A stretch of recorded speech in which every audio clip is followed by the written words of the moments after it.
Allez, bonjour à toutes et à tous, j'espère que vous allez bien. Bienvenue sur les randonneurs du passé. Jour 6 de notre aventure sur le sentier Qatar. Et là on est parti de Ginol et on prend la direction Coudon pour rejoindre, parce que Coudon en fait c'est l'embranchement de la variante nord et sud. Et après on reprend sur Puyvert pour le château. Et là voici le village de Ginol ici. Et là on a un peu grimpé, et puis là ben on est reparti pour grimper, et après ça ira, ça va défiler. Allez, c'est parti!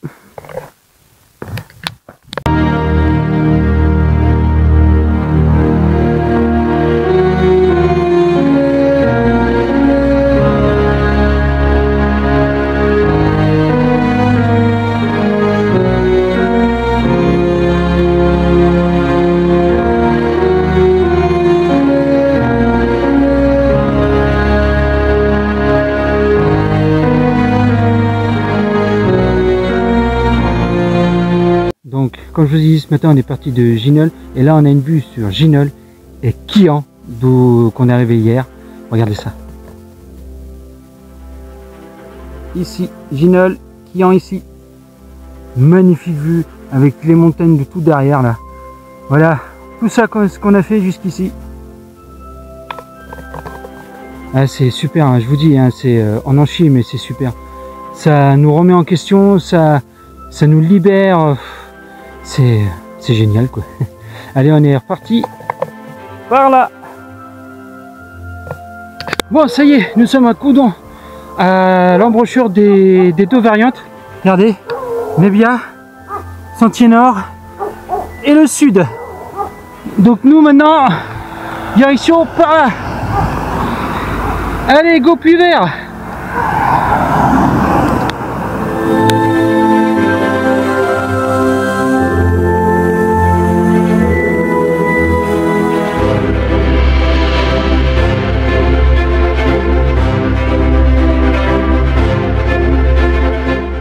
Là nous sommes à Laffage et il y a quelqu'un qui a fait une petite, ça doit être un ancien lavoir, et c'est un espace pour la randonnée. Regardez, c'est magnifique.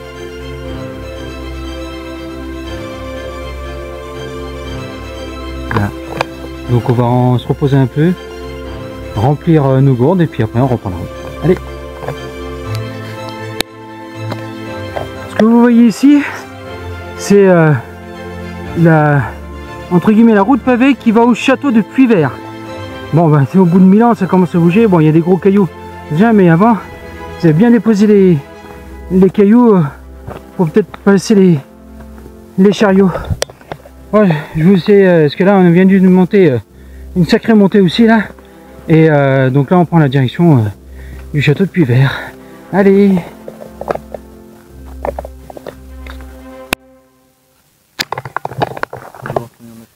Ouais. Voici le château de Puyvert.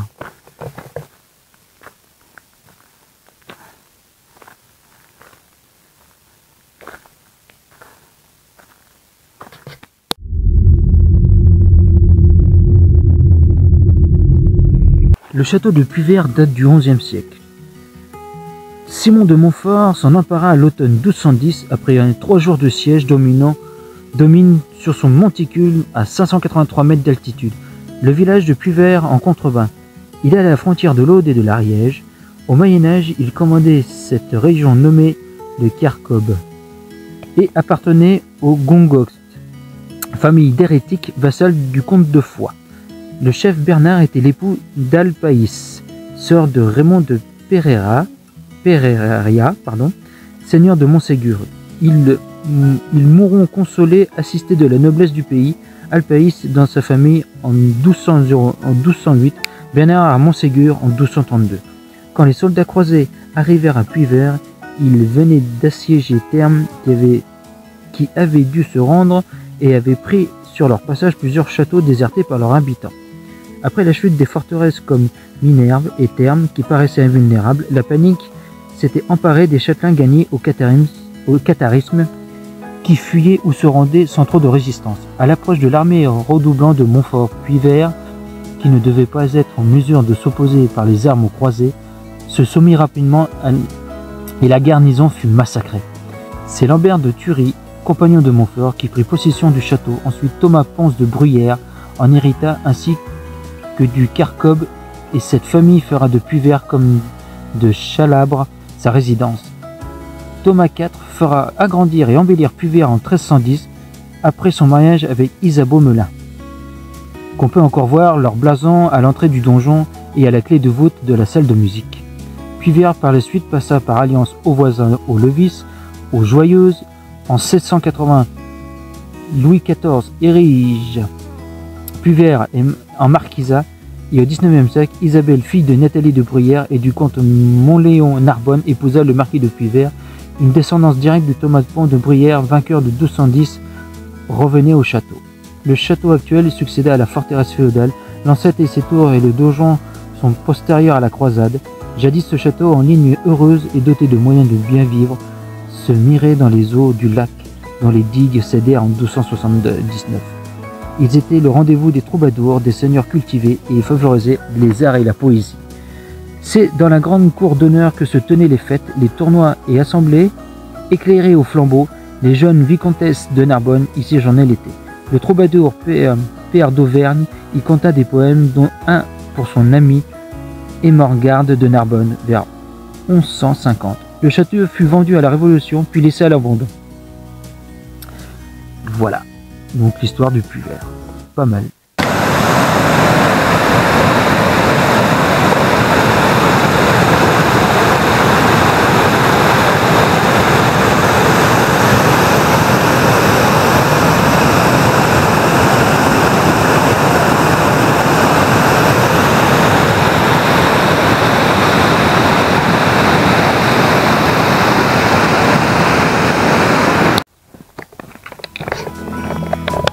Bon, là on est à 5-6 km de Montségur, le château de Montségur. On a, on fait notre chemin nous aussi, hein, mais là on a recoupé, donc on doit être à, là cumulé, on doit être à pas loin de 35 km de fait. Donc là on a tout coupé. Il y a des dames qui nous ont emmenés dans un petit bled à côté, donc ça va nous sauter. Ça nous faisait sauter un petit peu une étape, et là on finit à pied jusqu'à Montségur. Voilà, après Montségur c'est Roquefixade, et Roquefixade, Foix. À peu près dans 2-3 jours on sera là, mais à la Foix. Voilà, donc ne vous en voulez pas si on n'a pas tout fait, parce que on n'est pas des professionnels, on est des randonneurs, mais pas des pros. On a un petit matos, on fait avec les moyens du bord. Mais le cœur y est, et je suis fier de mon fils que lui, même avec sa blessure, c'est pour ça que d'un côté et la chaleur extrême qu'il a fait, on n'a pas tout fait, sinon on n'aurait jamais, je préfère encore couper un peu et puis finir que d'abandonner. Donc on a tenu bon, et voilà quoi, c'est ça ce que je voulais dire. Et mais bon, toujours avec la bonne humeur, et ça sera une sacrée expérience. Et je dis, ceux qui vont faire Sentier Cathare, ceux qui sont ardus, bon, je pense que ceux qui sont montagnards, ça va, mais ceux qui sont pas montagnards, vous allez voir, nous on n'est pas montagnards, on a pris plein la figure, même des gens qui étaient de la région, ils ont dit que c'était quand même assez chaud. Allez, on continue bientôt au château.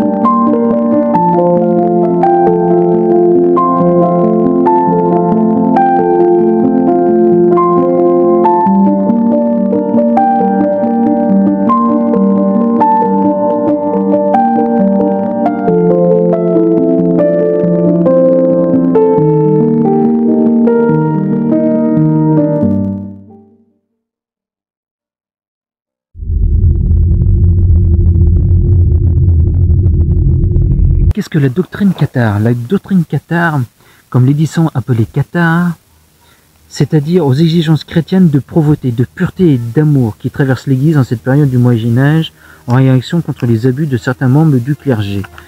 En fait, les cathares prenaient pour vraiment tout ce qui était au début, tout ce qui est pauvreté, tout ce qui était simple, ils ne demandaient rien. Et là, j'ai une citation, ils les amenèrent à penser l'univers comme un champ de bataille et les forces du mal et celles du bien, ainsi qu'à mépriser et rejeter le monde par la haine du corps, de la chair et du sexe. Par la pratique héroïque de l'ascèse, les cathares désirent désespérément s'affranchir d'un monde sombre et violent pour renouer avec la pureté du monde angélique. Le catharisme évangélique, radical muet en dualisme, reste un christianisme mais qui enlève au Christ sa qualité de sauveur des hommes. Il nie les mystères chrétiens de la réincarnation, le fait que le Fils de Dieu ait assumé une nature humaine puis accomplir en elle le salut des hommes et de la passion, puisque pour les cathares, Jésus n'a pas revêtu un corps charnel ni réellement souffrir. Par contre, le Christ est pour eux l'auteur de la révélation, qui a enseigné aux hommes les principes de la bonne vie et le sacrement permettant aux hommes de retrouver la lumière, le baptême par l'esprit, le consolamentum. Le dualisme et le pessimisme poussent les cathares à croire à la métempsychose, terrible cycle de réincarnation dont on ne peut sortir qu'en devenant un parfait. Cette croyance est attestée en Languedoc, comme le prouve la légende très répandue en Ariège du paysan qui retrouve le fer à cheval qu'il a porté dans une précédente vie. Voici la version qu'il a livrée qu'en a livré un parfait à ses interrogateurs et qui est conservée dans les archives de l'Inquisition. Allez, c'est parti. Il était une fois un homme très méchant, un meurtrier dont l'esprit, quand il mourut, entra dans le corps d'un bœuf. Ce bœuf eut un maître très dur qui le nourrissait mal et le traitait à un grand coup d'aiguillon. L'esprit de ce bœuf se rappelait qu'il avait été un homme, et quand le bœuf mourut, il entra dans le corps d'un cheval. Ce cheval appartint à un grand seigneur qui le nourrissait bien, mais une nuit, les ennemis de ce seigneur vinrent l'attaquer et le monta sur son cheval et le poussèrent à travers le rocher et les lieux escarpés. Le cheval mit le pied entre deux rochers et ne put s'en extraire qu'à grande difficulté, et son fer y demeura pris. Son maître le monta encore le reste de la nuit, et l'esprit du cheval se rappelait qu'il avait été un homme. Ce cheval mort, son esprit entra dans le corps d'une femme enceinte et s'incorpora dans l'enfant que cette femme portait dans le ventre. Cet enfant grandit et vint à l'entendement du bien, c'est-à-dire la foi cathare. Puis il fut parfait, et comme il passait un jour avec son compagnon à l'endroit où le cheval avait été déferré, cet homme dont l'esprit avait été dans le cheval dit à son compagnon: « Quand j'étais un cheval, je perdis une nuit un fer entre ces deux rochers, et j'allais ensuite pendant toute la nuit déferrer. » Ils se mirent tous deux à chercher ce fer, et ils le trouvèrent entre deux rochers et le conservèrent. Ah bah c'est une sacrée histoire, hein. Allez, demain je vous raconterai la fin des albigeois et les dates qui vont avec. Allez, jour 6, terminé. Je vous dis bonne nuit et à demain pour une nouvelle aventure sur les sentiers cathares.